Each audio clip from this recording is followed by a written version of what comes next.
السلام علیکم ورحمۃ اللہ وبرکاتہ۔ معزز ناظرین، رمضان المبارک میں یہ 4 دعائیں سب مسلمان ضرور پڑھیں۔ بسم اللہ الرحمن الرحیم۔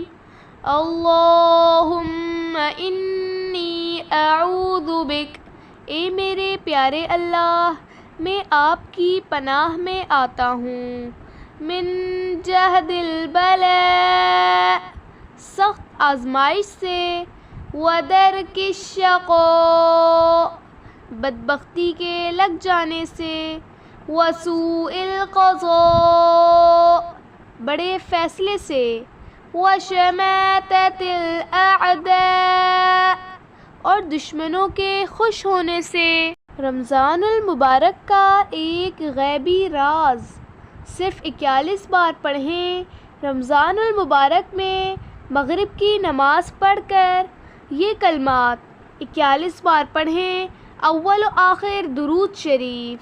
بسم اللہ الرحمن الرحیم۔ اللہم اغفر لی ذنبی ووسع لی فی داری وبارک لی فی رزقی